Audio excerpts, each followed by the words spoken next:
അസ്സലാമു അലൈക്കും വറഹ്മത്തുള്ളാഹി വബറകാതുഹു. നല്ല ബന്ധങ്ങൾ നമ്മുടെ കരുത്താണ്. ശത്രുതയില്ലാത്ത മനസ്സിന് കൂട്ടുകാർ വർദ്ധിക്കും. പിണങ്ങാനും അകലാനും വേഗത്തിൽ കഴിയും. എന്നാൽ അതൊന്നുകൂടി തുന്നിച്ചേർക്കാൻ അത്ര വേഗം കഴിയില്ല. നല്ല ബന്ധങ്ങൾക്ക് വേണ്ടത് പരസ്പര വിശ്വാസമാണ്. എങ്കിൽ മാത്രമേ വിള്ളലുകളില്ലാതെ അത് മുന്നോട്ട് പോവുകയുള്ളൂ. വിശ്വാസമില്ലാത്ത ബന്ധങ്ങൾ ബന്ധനങ്ങളായി മാറിടും. അകന്നുപോയ ആത്മബന്ധങ്ങളെ അടുപ്പിക്കുന്നതും ഐക്യത്തിലാക്കുന്നതും ഉന്നതമായ സൽക്കർമ്മമാണ്. ഭദ്രമല്ലാത്ത സമൂഹത്തിൽ ഒരാശയവും വേരുപിടിക്കില്ല. നാട്ടിലും കുടുംബത്തിലും കൂട്ടുകാരിലും അകൽച്ചകളുണ്ട്. നമ്മോട് അകന്നവരും കുറച്ചെങ്കിലുമുണ്ട്. എല്ലാം പരിഹരിക്കപ്പെടണം. പരിഹരിക്കേണ്ടവർ നമ്മൾ മാത്രമാണ്.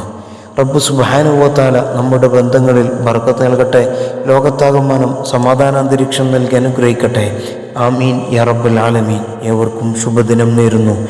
അസ്സലാമു അലൈക്കും വറഹ്മത്തുള്ളാഹി വബറകാതുഹു.